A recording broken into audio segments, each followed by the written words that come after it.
esta canción. Buenos días, esperamos estén bien, Dios les guarde y les bendiga. Donde quiera que estén, a través de los medios, estamos dándoles la bienvenida aquí en LG. Tuvimos algunos problemas técnicos en el inicio de la presentación, pero ya estamos bien, al parecer virtualmente. Sean todos bienvenidos en una forma virtual y donde quiera que nos ven. Y aquí en forma presencial les damos la bienvenida también. De igual manera esperamos tengan un buen tiempo y sigamos adorando a Dios. Vamos a adorar a Dios a través de la enseñanza, y ahora vamos a continuar con la serie que tiene por título La Doctrina de los Apóstoles. Vamos a estar en Lucas capítulo 11 y miraremos la columna número 10 de la Doctrina de los Apóstoles, que hemos titulado Oración y Ayuno. Oración y Ayuno. Hemos visto en estas últimas semanas lo que era la historia de la oración en toda la Biblia, lo que en el judaísmo le llaman una conversación con Dios, el tefilá. Hemos visto el establecimiento de las tres oraciones judías por los patriarcas Abraham, Isaac y Jacob. Hemos visto también cómo es que ello se llevó a cabo durante todo el tiempo del Antiguo Testamento, cruzando la monarquía, yendo hacia la cautividad y en el regreso de la cautividad. Una de las cosas que haremos énfasis el día de hoy con esta oración que enseña Jesús a los discípulos, lo que se le titula en el epígrafe la oración modelo, es lo que hizo Esdras cuando regresa de la cautividad con los judíos. Por el lenguaje que se hablaba en el regreso de los judíos de la cautividad, que era el arameo, había una gran preocupación para enseñar lo que era la palabra de Dios y no borrar de la mente de ellos el contexto del idioma hebreo, ya que la ley estaba escrita en hebreo. ¿Cómo podían preservar la ley de Moisés? Así que lo que hace Esdras, que hace algo increíble, es que coloca lo que se conoce como las 18 oraciones en hebreo, que los judíos empiezan a memorizar y hablar para tener una conexión con la ley de Moisés. Y estas 18 oraciones, que se escriben aproximadamente unos 500 años antes de Cristo, son lo que se le llama el fundamento de las oraciones del judío a través de los últimos 500 años, y cuando viene Jesús, son las oraciones que se daban por los judíos en todas las sinagogas, en el templo y aún en ellos en forma individual. Eran oraciones establecidas por Esdras, repetidas por ellos a través de todos estos 500 años. A estas oraciones, veíamos la vez pasada, si recuerdan, se le llama el Amidá.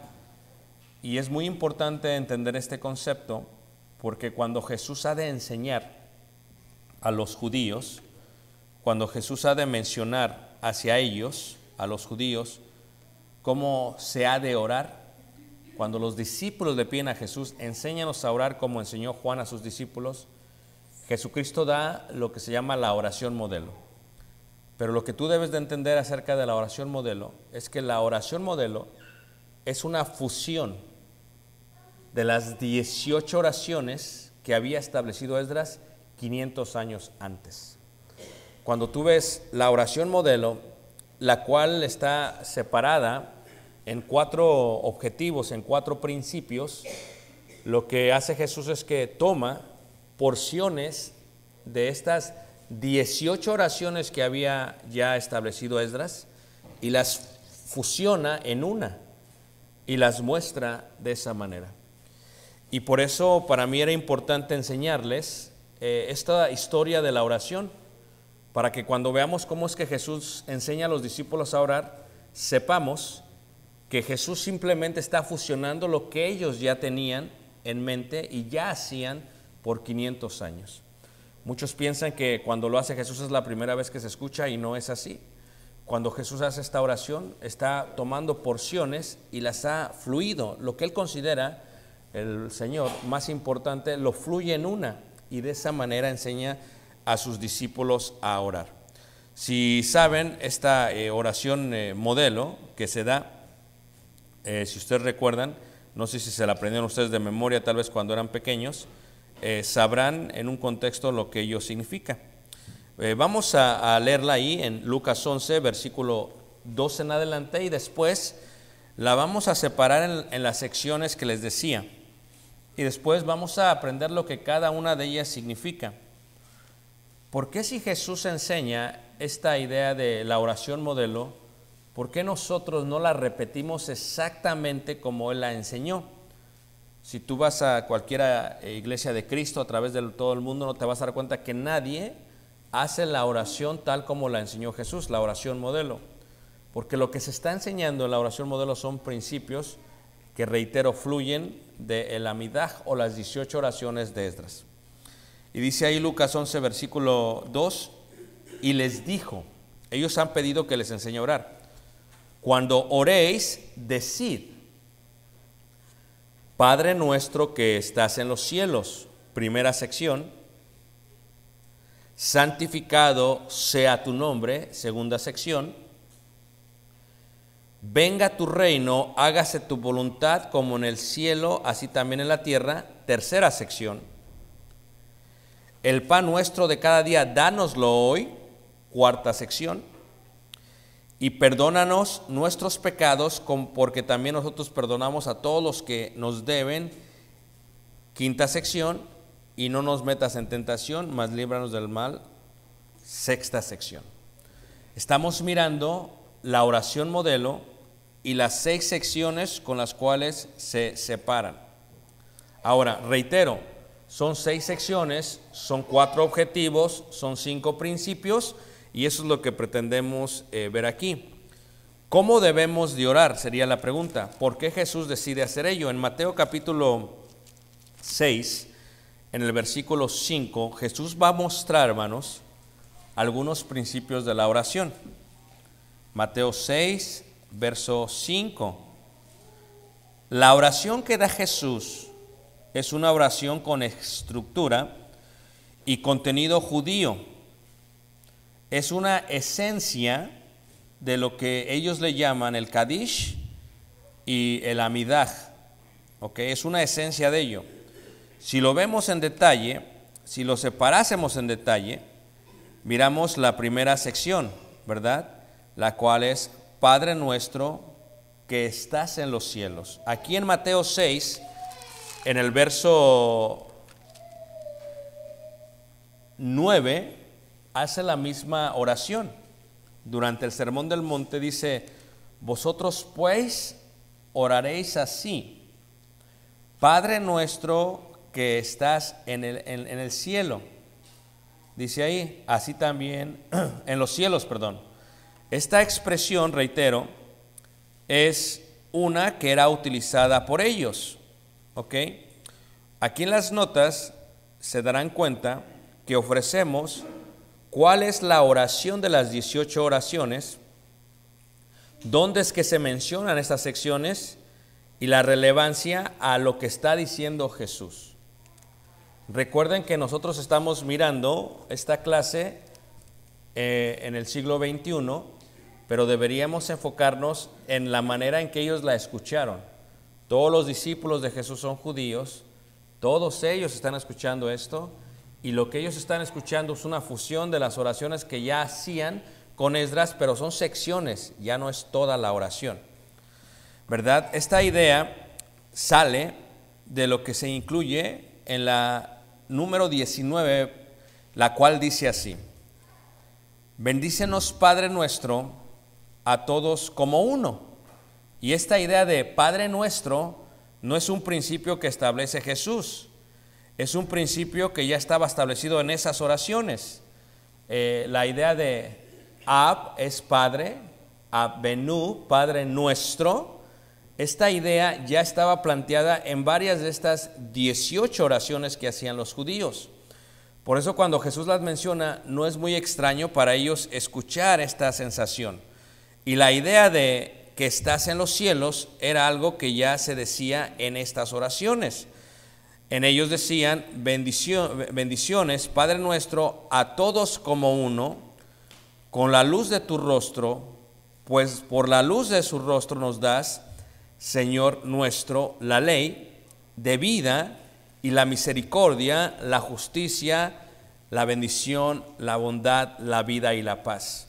Pero cuando los discípulos escuchan de parte de Jesús, ellos pensaron que Jesús va a tomar esta oración de Esdras y que va a continuar, y el cambio de paradigma, el cambio fue: Padre nuestro que estás en los cielos. Ellos iban a continuar y dicen: espérame, y ya cambió él.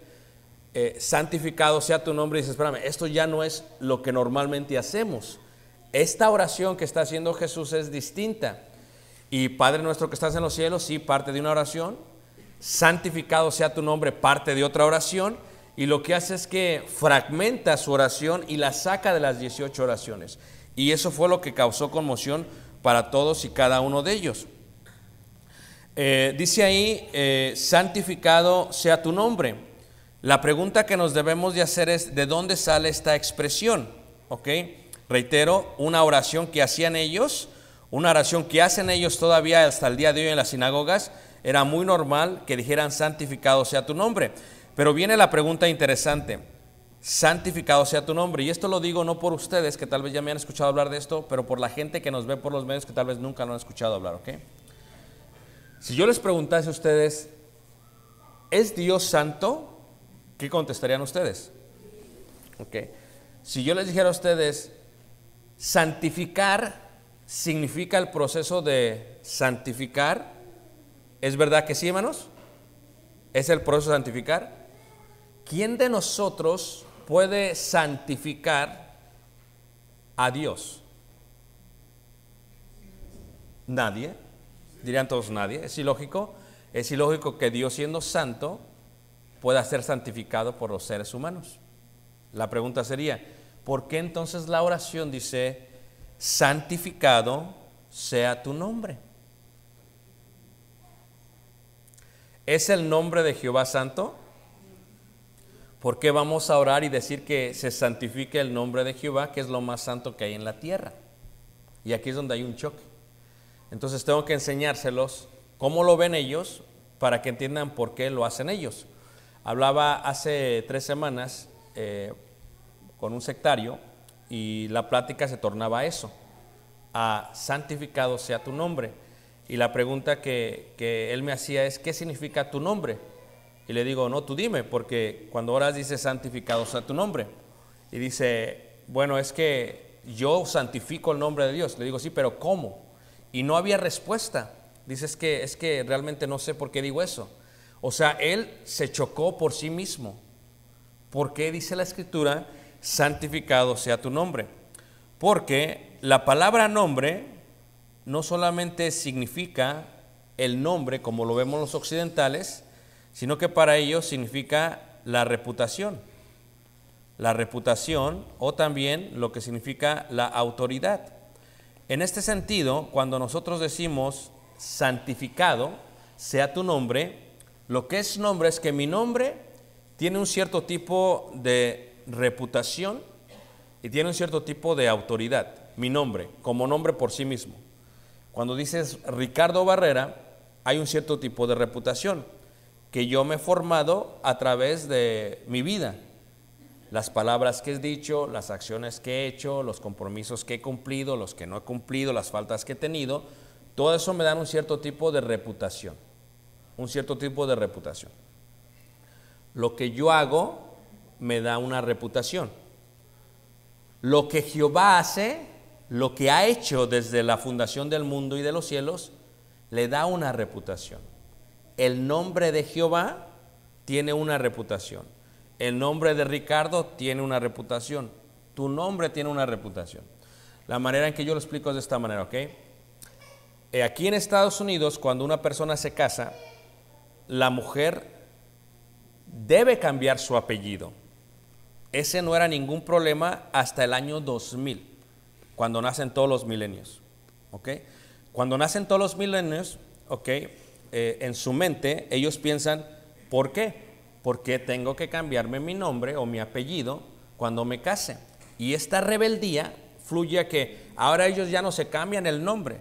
Muchos de ellos preservan el nombre de sus padres porque el nombre de su esposo no les gusta, porque es Barrera o porque es González o porque es López. Es que a mí no me gusta ese nombre. Yo quiero preservar el nombre de mis papás. Tu nombre no me gusta.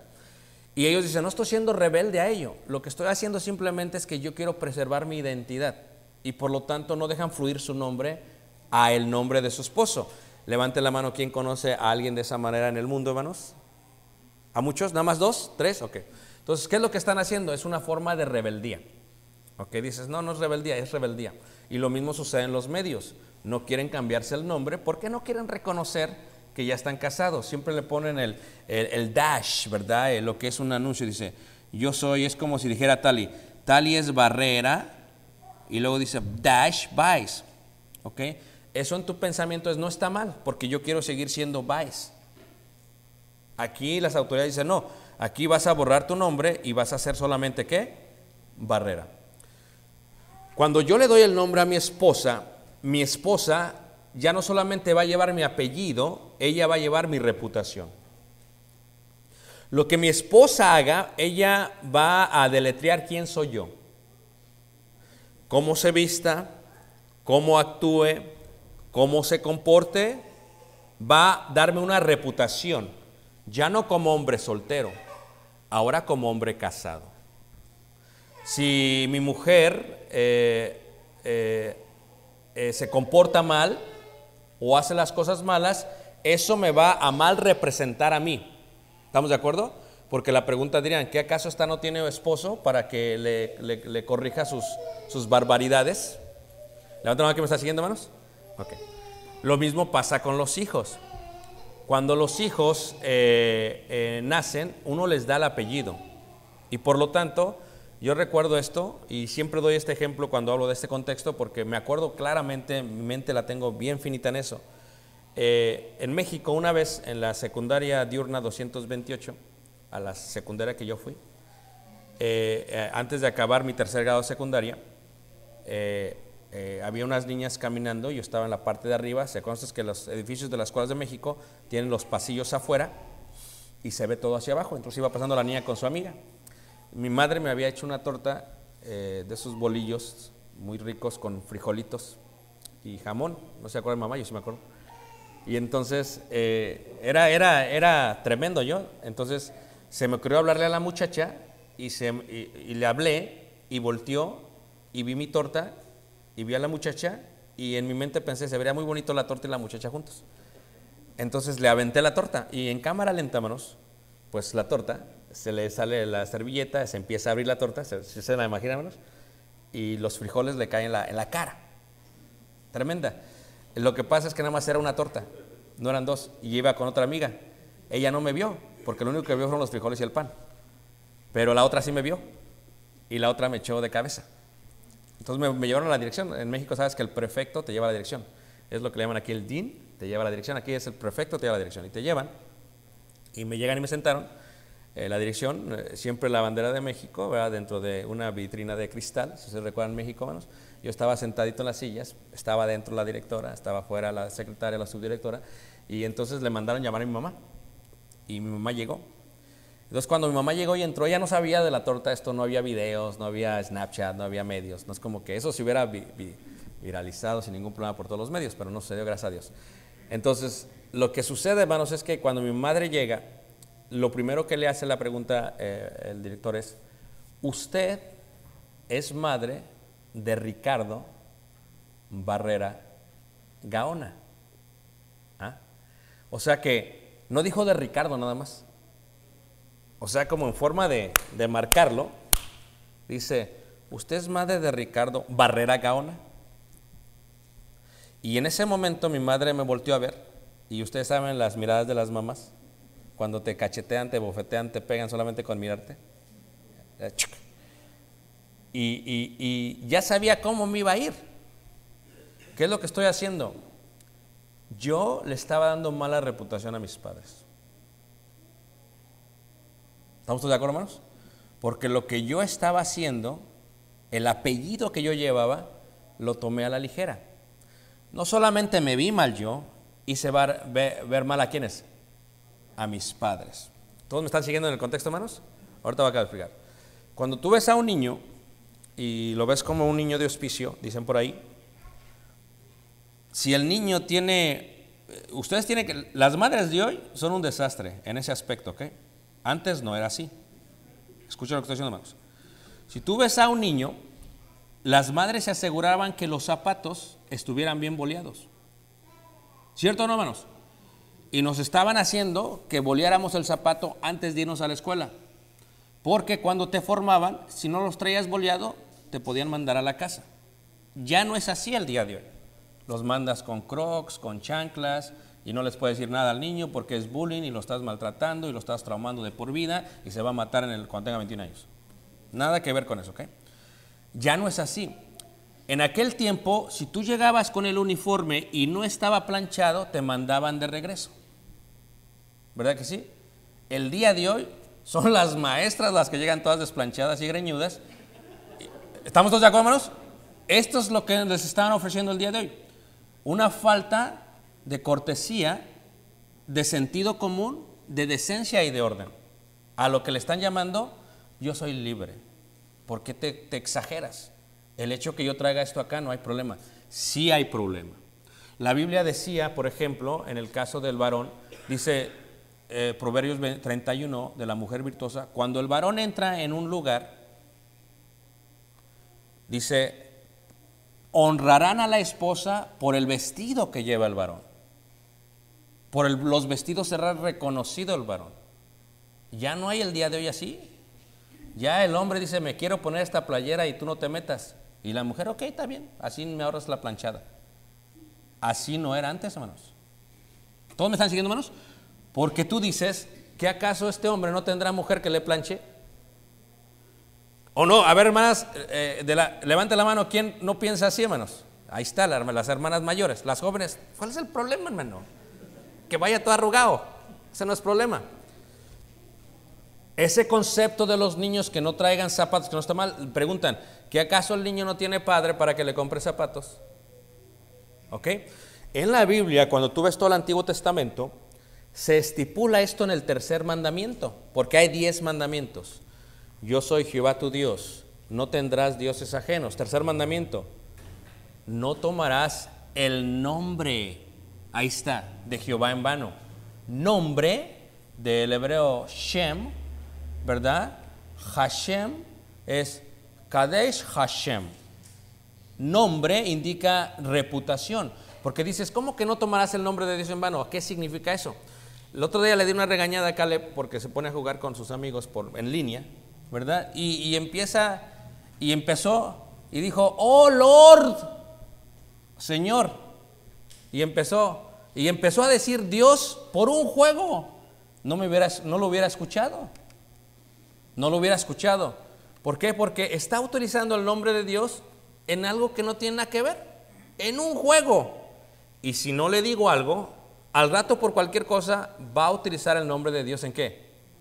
Los judíos sabían que si utilizas el nombre de Dios es con un propósito, no nada más porque estás desesperado. Disculpen, jóvenes, no es que sea anticuado, estoy dando un principio bíblico para que entiendan esta parte, santificado sea tu nombre, ¿ok? En este concepto, hermanos, lo que Dios hace con Israel es que Dios les da el nombre. Tú vas a ser Israel, aquel que está con Dios, que pelea contra Dios.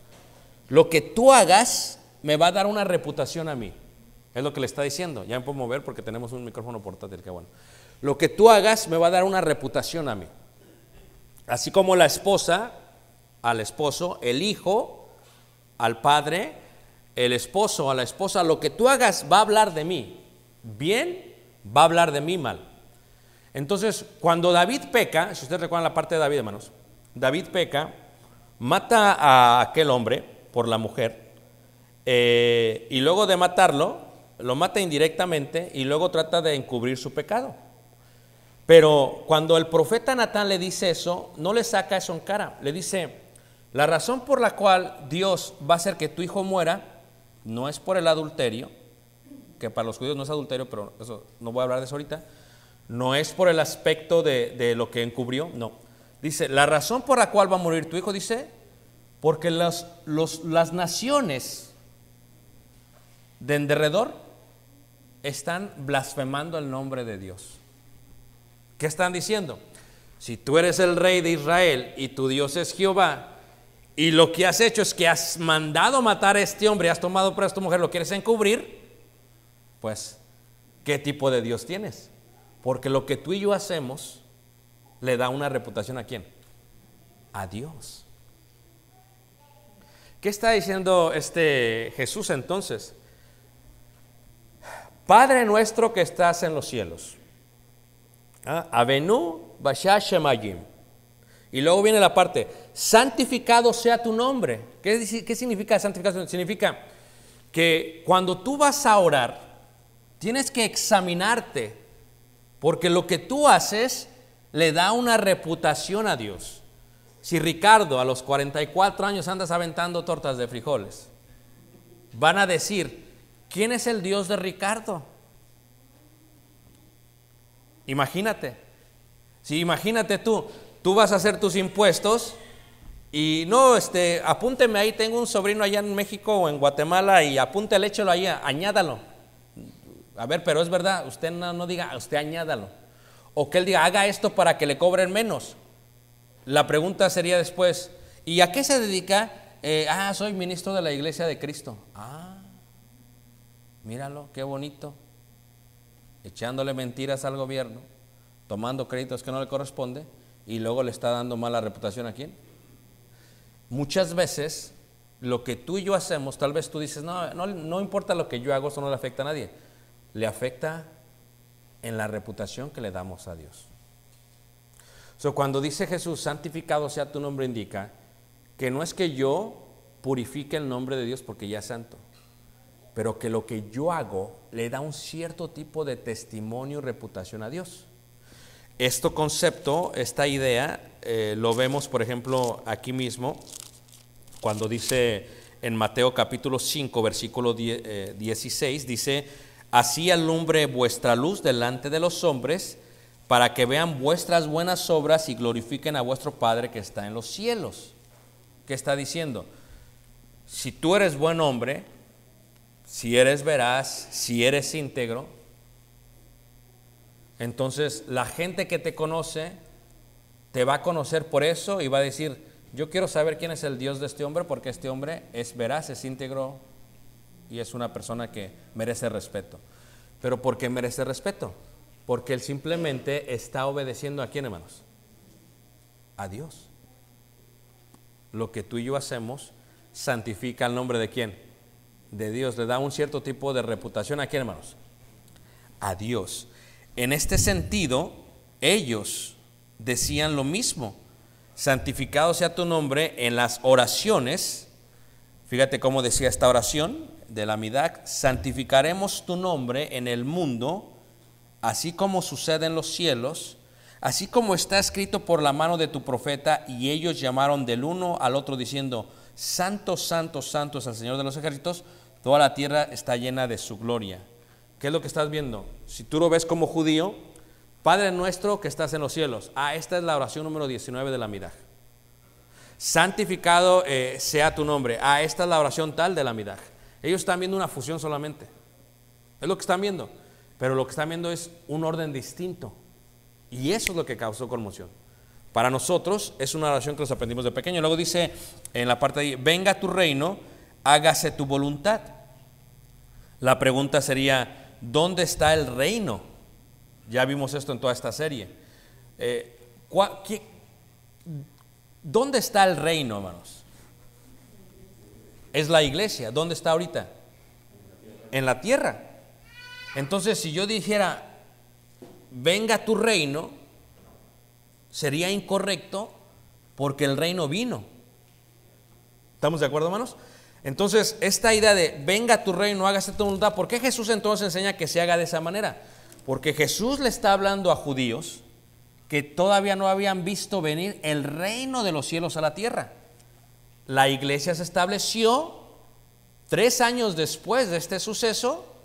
Cuando viene la iglesia, es el cumplimiento de eso, venga tu reino. Jesús le dice, cuando oren, oren así, venga tu reino. Muchos de ellos vieron cuando la iglesia vino que era el reino. ¿Por qué hoy no debemos de orar así? Porque el reino ya vino, porque sería una oración sin entendimiento, porque no haría lógica. Cuando yo diga, Padre nuestro que estás en los cielos, santificado sea tu nombre, y no estoy entendiendo las palabras, como aquel hombre, no sé cuántos tenía en la secta, le digo, ¿sabes lo que estás diciendo? Dice, no, pues explícamelo.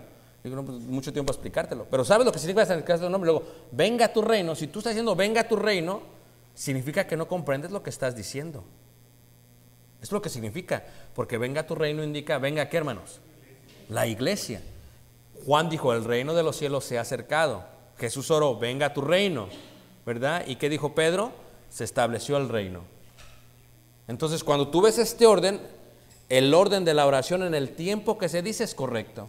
Venga tu reino, no hay problema. Algo que también reitero, hermanos, era parte de ello. Oh Señor, regresa en tu misericordia, restaura la ciudad de Jerusalén y mora como lo has prometido. Establece el trono de David, tu siervo, en el Mesías. La oración 14 y la oración 15 de lo que ellos ya hacían. ¿Qué es lo que está haciendo Jesús? Está fluyendo, toma de las oraciones y toma lo más importante y lo pone en una oración. Luego viene la idea, el pan nuestro de cada día, dánoslo hoy. La idea del pan nuestro lo entienden bien ellos. ¿Por qué? Porque para ellos el pan es comunión con Dios. El pan es comunión con Dios. El pan es el maná que descendió ¿de dónde, hermanos? Y Jesús es el pan de Dios, el pan de vida que venía ¿de dónde? Del cielo. En sus oraciones ellos decían así, bendícenos Señor nuestro Dios y Rey del universo, quien trae el pan a la tierra. Bendícenos, oh nuestro Dios eterno, en este año con todo tipo de producto, o sea, comida. Ten misericordia de nosotros en la tierra y toda la cosecha y frutos. O sea, Jesús está tomando y está fluyendo en esta oración todo el contexto de estas oraciones. Y lo mismo tiene que ver con, y perdónanos nuestros pecados, porque también nosotros perdonamos a los que nos deben. Esto viene, ellos decían, perdónanos nuestro Padre, porque hemos pecado. Y perdónanos nuestro Rey, porque hemos transgredido. Por tu perdón y bondad, bendecido seas, Señor, quien es misericordioso y perdona abundantemente. Y entonces, ¿qué es lo que está haciendo, hermanos? Se está fluyendo de esto. Cuando ellos están oyendo la oración modelo, ellos están oyendo una composición de todas en una. Para el tiempo de ellos, importantísimo. Y ahorita veremos otros principios, ¿ok? Y luego dice, y no nos metas en tentación, mas líbranos del mal, lo cual también ya era parte de sus oraciones. Toda esta oración, hermanos, es ello. Pero hay principios que se muestran en esta oración. Y esa es la parte que me gustaría enseñar, hermanos. Hay principios que enseña Jesús. Jesús enseña 5 principios para orar. Cuando tú me dices, hermano, ¿cómo debo yo de orar? ¿Qué debo de hacer? Tú separas la oración modelo en 6 secciones. Padre nuestro que estás en los cielos, santificado sea tu nombre, ¿verdad? Venga tu reino, hágase tu voluntad como en el cielo, como en la tierra. Tú las separas y explicas cómo vas a orar. Y estos son los principios, son 5 que se enseña a Jesús. ¿Cómo debemos de orar? Están aquí en Mateo, una vez más, que estamos viendo Mateo 6. Veamos los principios, versículo 5, ¿ok? Primer principio, hermanos, a la oración. ¿Cómo debo yo de orar? El primer principio a la oración, hermanos, es que debemos de recordar que la oración es una plática mía con Dios, no de un hermano con Dios. La oración es mía con Dios, por lo tanto, debo de no imitar a aquellos que buscan la gloria de Dios. Eso es lo que va a enseñar Jesús. Primer principio. Hay gente sectaria o gente en el mundo que cuando hace oraciones, hermanos, se va a otro cuarto y desde allá está gritando para que todos en la casa lo escuchen. Eso no es lo que es, no es el principio. En el caso de ellos, dice Mateo 6:5, y cuando ores, no sea como los hipócritas, dice ahí. Cuando ores, no sea como los hipócritas. ¿Qué está diciendo Jesús? No los imites, no te parezcas a ellos. ¿Por qué? Porque ellos aman el orar en pie, en las sinagogas y en las esquinas de las calles, para ser visto de los hombres. Les pregunto, ¿está mal orar en pie, hermanos? No, no lo que está diciendo. ¿Está mal orar cuando se congrega el pueblo de Dios? No. Lo que está diciendo es lo que está mal es imitar a aquellos que lo hacen para ser visto de los hombres. Para ser visto de los hombres. Eso es lo que está mal.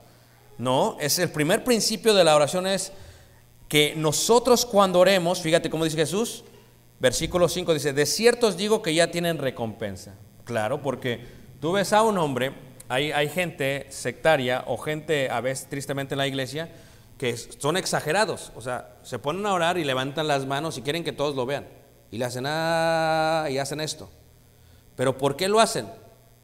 Porque aquel que viene y lo ve dice, ay, mira, qué espiritual es ese hombre. No le da pena, levanta hasta las manos. Esa fue la recompensa de ese hombre. Eso no es lo que está diciendo la Biblia.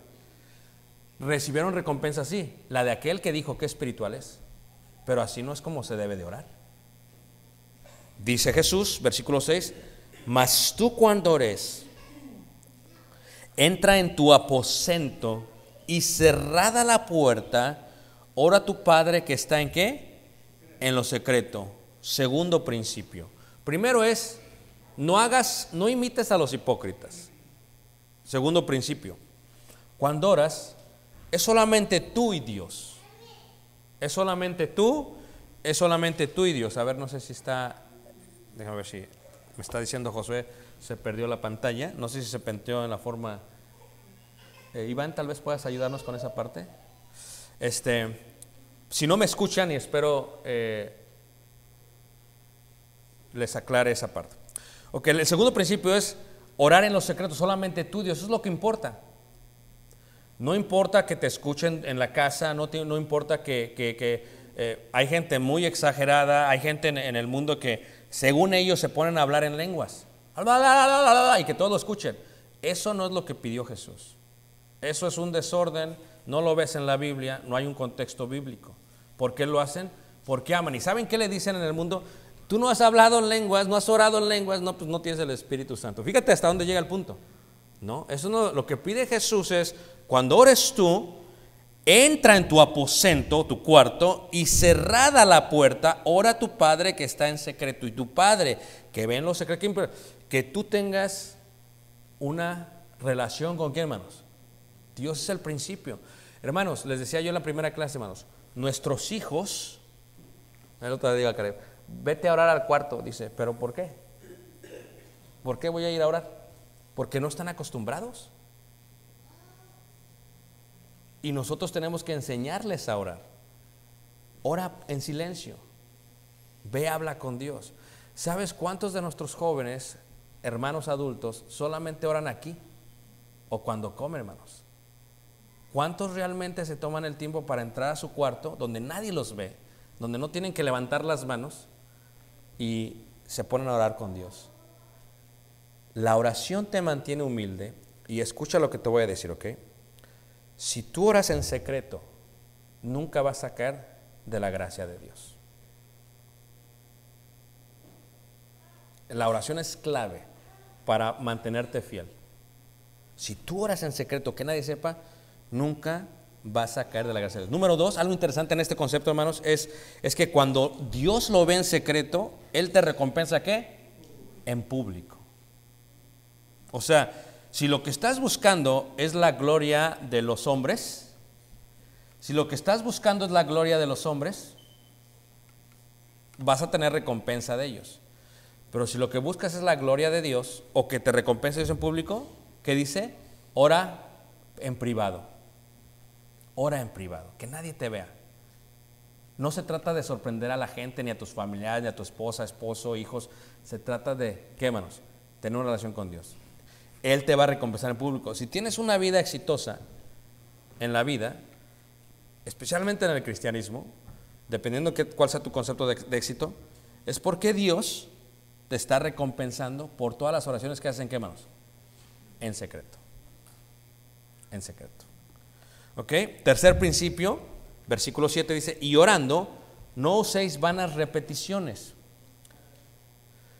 Si yo me memorizo el Padre Nuestro y digo, Padre nuestro que estás en los cielos, santificado sea tu nombre, venga tu reino. Y hacemos eso. Y eso es lo que hacemos siempre. ¿Les ha pasado? Les decía yo que a veces le digo, cámbiale de la oración ya, cuando vas a orar no me ores igual. Porque estoy tratando de enseñar que no se debe de orar siempre igual. Porque les decía yo que cuando uno usa una repetición, nunca les ha pasado, les pregunto a las hermanas, ¿está escuchando tu esposo? Ya sabes dónde va tu esposo. Es la misma de ayer, la misma de la mañana, la misma de antier, ¿a poco no? No le cambia nada. Y de pronto se agarra monte, se va por otro lado y empieza a orar por cosas que no son. Y él, ay, perdón. ¿Por qué? Porque está tan robotizada su oración, está tan memorizada que no le está poniendo, ¿qué, hermanos? Atención. Y lo que está diciendo Jesús es, y orando no seáis vanas repeticiones. No repita siempre lo mismo, no repita siempre lo mismo. ¿Por qué? Así hacen los gentiles que piensan que por su palabrería serán ¿qué? Oídos. No os hagáis pues semejantes ¿a qué? A ellos. ¿Por qué? Porque vuestro Padre, dice ahí, sabe de qué cosas tenéis necesidad antes que vosotros la ¿qué? La pidáis. En este sentido, lo que está diciendo es que este es un principio de la oración. Número 3, no repetirlo. Que no se haga la oración monótona, que no se haga sin sentido. Más bien, como decía Pablo, oraré con el Espíritu, pero ahora también con ¿qué, hermanos? Indica que como es un momento, a veces dice, hermano, pero ¿cómo le hago? ¿Ok? Espiritualmente estás delante de Dios, hermanos. Pues realmente así háblale, como si estuvieras delante de Dios. No lo olvides. No estés repitiendo y repitiendo y repitiendo y repitiendo. Eso no agrada. ¿Por qué? Porque la oración no es un beneficio para Dios, la oración es un beneficio para nosotros. Y si nosotros hemos memorizado las oraciones y las estamos robotizando, las estamos mencionando y repitiendo igual siempre, ¿qué es lo que estamos haciendo? ¿Qué beneficio tendremos en el repetir? Por eso en la religión popular, cuando dicen, ok, vete a orar 15 Padres Nuestros y 30 Aves Marías y ya no hay problema. Entonces la persona va con su corazón sincero y se hinca y está ahí y está orando y orando y orando, pero ya no le pone atención. ¿Por qué, hermanos?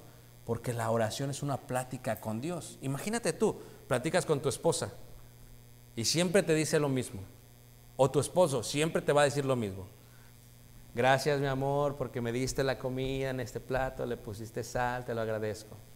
Gracias, mi amor, porque me diste la comida. Tú digas, pues, ya cámbiale. ¿O no es cierto, hermanos? O ya mejor házmelo en anuncio y pónmelo aquí, pues ya me sé lo que me vas a decir.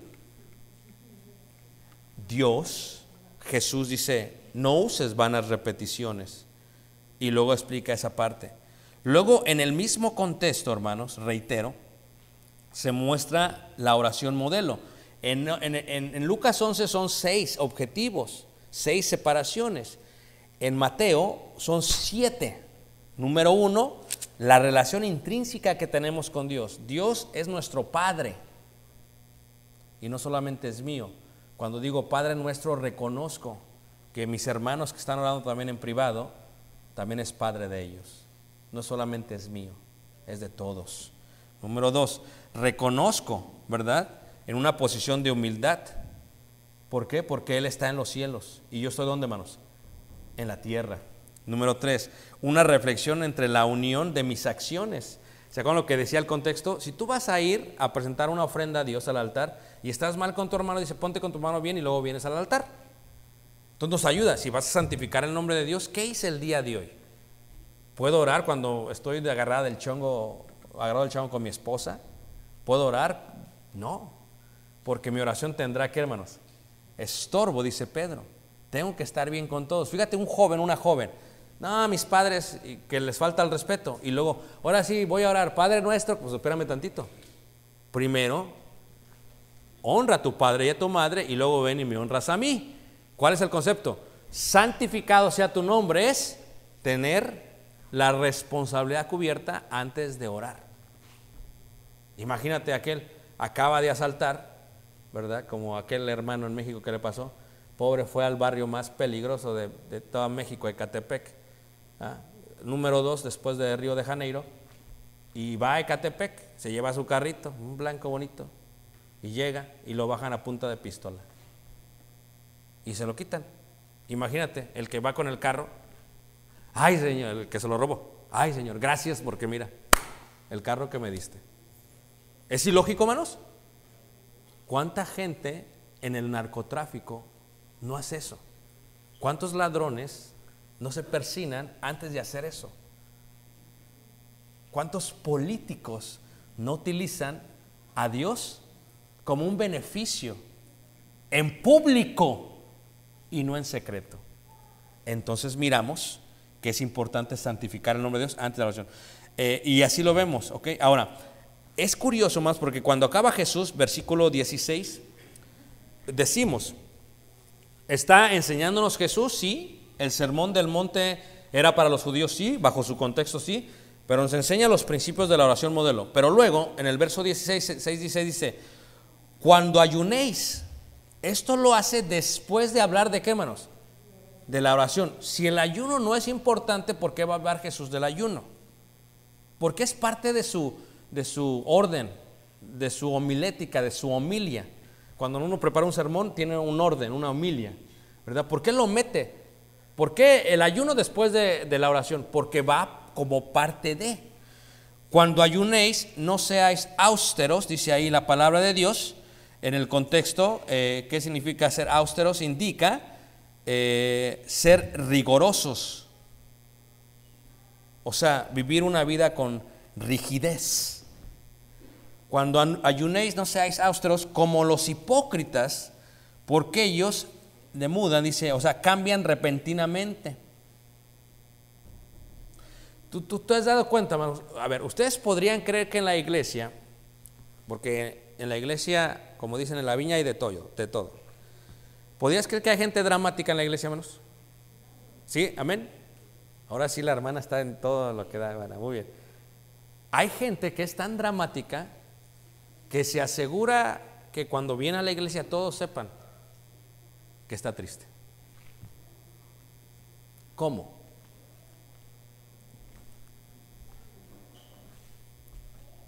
¿Cómo, hermanos? ¿Ah? Haciendo su show. Viene toda demacrada. ¿O no es cierto? No maquillaje, dice la hermana. Porque quiere que todos sepan que está, ¿qué, hermanos? Triste. Jesús dice, así no se hacen las cosas. Jesús lo que dice es, tú vas a ayunar, nadie debe saber que ayunaste. Cuando alguien sabe que ayunaste, ya lo hiciste mal. Y dice, porque ellos demudan sus rostros para mostrar a los hombres que ayunan. Que ayunan. Y dice ahí, de cierto os digo que ya tienen su, ¿qué, hermanos? Su recompensa. Ya la tienen su recompensa. Ya la han recibido. ¿Cuál fue su recompensa? La de aquella persona que dijo, ay, pobrecita la hermana, mira, está bien triste. Ya vio la hermana que estoy triste, ya. Y hay gente que pues son bipolares y en la mañana viene bien triste y en la tarde viene bien contenta. Y dices, ¿qué pasó? A ver, no te entiendo. ¿Alguien conoce a alguien bipolar, hermanos? No me burlo del estado de enfermedad, me burlo de la realidad. Hay gente que es vulnerable de esa manera, es voluble, perdón, dice. En la mañana estaba bien triste, bien, y ya en el día, pues, ¿qué le pasó a la hermana? O sea, ¿estás o no estás?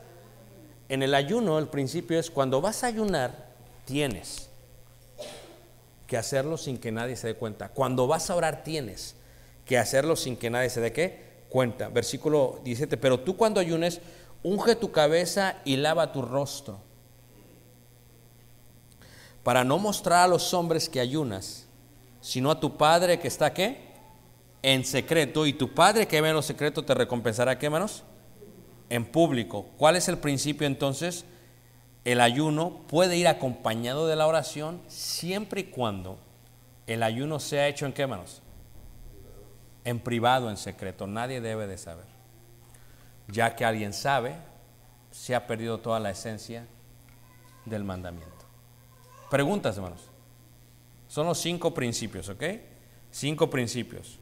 Número 1, el principio de no imitar a lo malo.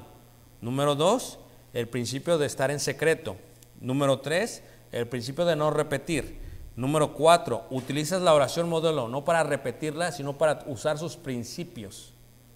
Para usar sus principios. ¿Cuál? Líbranos del mal. ¿Cuál? Danos el pan de cada día. ¿Cuál? Hágase tu voluntad.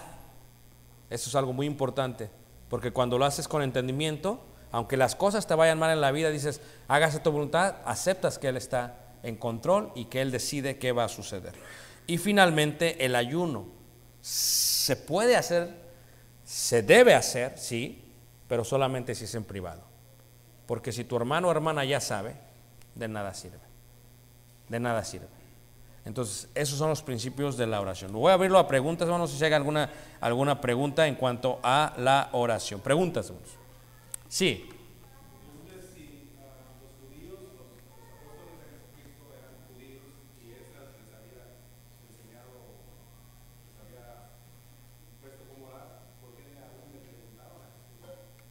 Porque lo que vieron en Jesús, son varias preguntas en la pregunta, ¿ok?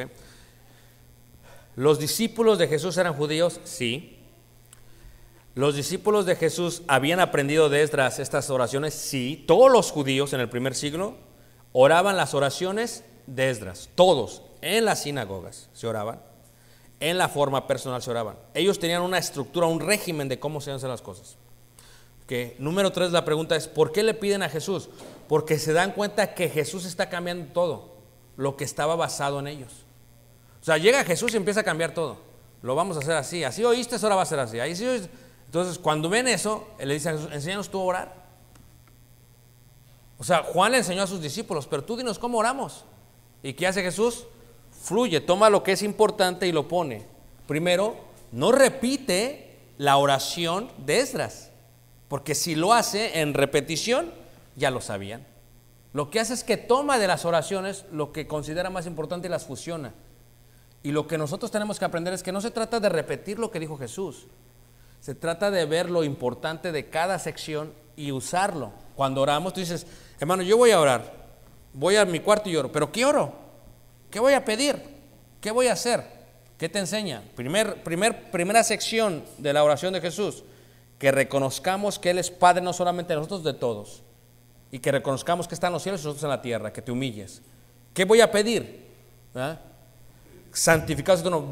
Voy a examinarme, y si algo estoy haciendo mal, si le estoy dando mala reputación a Dios, voy a pedir perdón. Entonces empiezas a darte cuenta que la oración va mucho más allá de una repetición vana.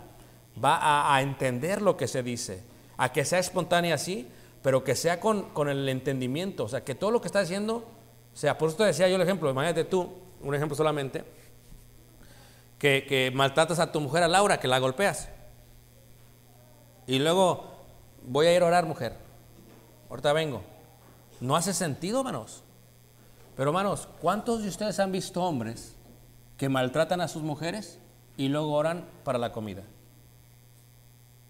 ¿Cuántas han visto hombres que son fríos con la mujer y luego oran por la comida? ¿Por qué? Porque es una monotonía, es una religiosidad sin espíritu y sin entendimiento. Y la oración no se debe ver así. La oración es la comunicación que tenemos con Dios. Por eso el ejemplo, si tú tuvieras el celular, el teléfono y le hablas, vas a hablar con tu mamá o tu papá. Ma, ¿cómo estás? ¿Cómo te ha ido? Le vas a preguntar cosas específicas. Si tú oras, ¿cómo le vas a hablar a Dios? ¿Siempre va a ser lo mismo? Y si siempre va a ser lo mismo, eres una persona religiosa que no tiene comunicación con Dios, aunque tú dices que te comunicas con Dios. Tú dices, ¿cómo es posible que una persona, que un hermano, una hermana, pues yo lo veía venir a la iglesia, yo lo veía todo, yo lo vi hasta orar y de pronto se salió del camino? A ver, explícamelo, ¿qué pasó? Porque sus oraciones eran solamente, ¿qué, hermanos?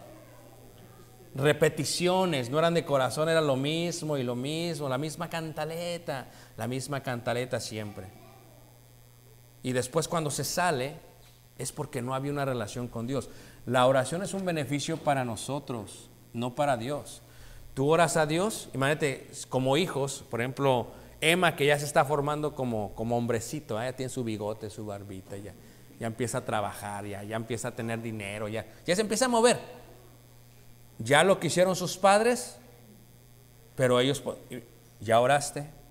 Que no voy a comer, mamá, espérate, no oíste la clase, tienes que orar. Nosotros podemos estimular a nuestros hijos a orar. Pero si él, hermanos, no ora, o si ora y es monótono, o si ora y es una repetición, su vida lo va a reflejar. Porque no le va a importar si roba, si mata, si se lleva el carro blanco en Ecatepec, no le va a importar. Gracias Dios porque me hice el carro. Porque hay veces que nosotros como cristianos así vemos la vida. Hacemos y deshacemos y luego queremos orar como si no hubiera pasado nada. No relacionamos, estamos desconectados. No relacionamos que la oración está conectada con mis obras. Y para yo presentarme ante Dios, tengo que santificar el nombre de ¿quién? De Dios. Ahora, ¿estoy haciendo mal? ¿Ya no puedo orar con Dios? No, tampoco. También la oración es una forma para pedirle perdón a Dios, para confesarle a Dios, que Él sabe en lo secreto lo que has hecho. A veces el corazón te está reprendiendo. Ricardo, hiciste esto, Ricardo, no se te va a olvidar, Ricardo, no se te va a olvidar. Y a veces vas a orar por la comida y como que la conciencia, ¿te acordaste? ¿Por qué no le háblale a Dios de esto? ¿Tú crees que Dios no sabe eso, hermanos? Pero Dios quiere que, ¿qué, hermanos? Porque al confesarlo de corazón, podemos cambiar mi acción. Si yo no lo confieso, no lo cambio. Entonces mi conciencia, no solo usted, ándale Ricardo, ándale, háblale a Dios de esto, háblale, híncate, háblale. ¿Por qué? Porque se tiene que hacer. La oración nos da un beneficio increíble a nosotros. Preguntas, hermanos. ¿Sí?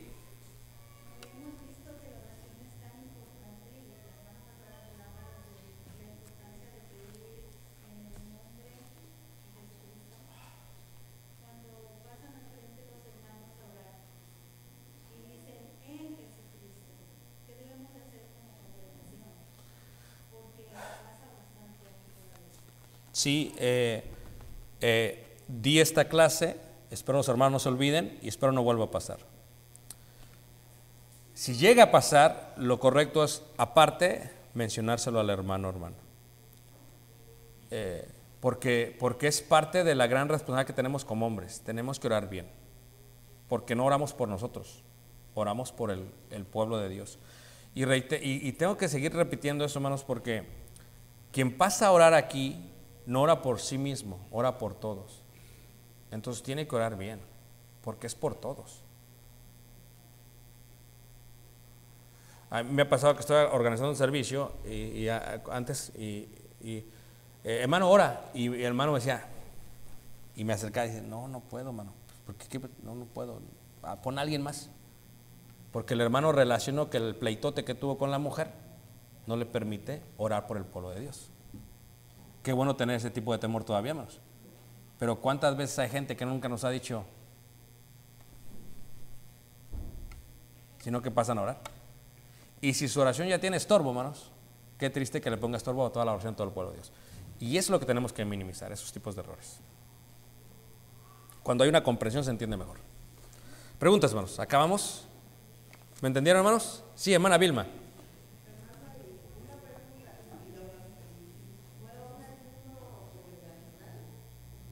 ¿Es posible?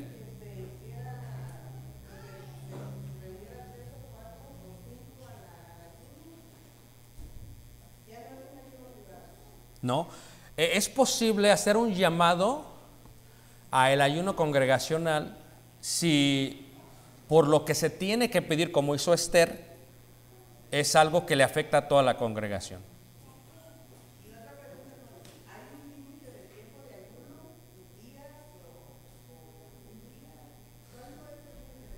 Es una decisión totalmente personal. Es una decisión, que tú tienes que decidir con Dios. Nadie lo sabe y dice, Señor, voy a ayunar 2 días, parcial. Ya se lo expliqué a la clase pasada. Voy a ayunar 1 semana de esta manera. Pero lo que tú le digas a Dios, no tardes en cumplirlo. No digas, ay Señor, voy a ayunar, pero pues se me olvidó. No, pues ¿qué tipo de ayuno es ese? Porque sí, me ha dicho el hermano, se me olvidó, hermano, se me olvidó que iba a ayunar y ya estoy comiendo el Egg McMuffin de McDonald's. Digo, eso está muy mal que comas el Egg McMuffin de McDonald's porque dijiste que ibas a ayunar. Cómpralo y tíralo, eso es bueno. ¿Qué estoy diciendo con esto? Es una decisión personal con Dios antes de. Lo que sí les quiero decir, hermanos, es que el ayuno es privado. Ahorita hablamos de esto porque es por propósitos didácticos. Pero a veces como familia ayunas A veces como persona ayunas, ¿sabes? Como miembro ayunas, pero tiene que ser una decisión personal. Vamos a ayunar en una forma parcial. Yo voy a ayunar, Señor, por 10 días en una forma parcial y me voy a dedicar a esto, a esta oración, a rogarte en esto. Es muy bueno y nadie lo sabe, pero es muy bueno. Especialmente, por ejemplo, cuando nació Caleb, se requería más que oración. Cuando hay una hermana que está embarazada de riesgo, se requiere más que una oración. Se requiere una rogativa constante. Esta pandemia se requiere más que una oración, una rogativa constante. Y veíamos la clase pasada que para rogar, para mantenerte, para perseverar, se requiere la ayuda del cuerpo físico para que no lo dejes de hacer. Para eso es el ayuno. Pero tampoco digas, llegues aquí, estoy ayunando, sin tener que decir eso. Es lo que no. O sea, tú todavía te peinas, te arreglas, o no, hermana, tú vienes. Y quién sabe si ayunó el hermano o no. Eso es lo que Dios quiere del ayuno. ¿Sí, hermano?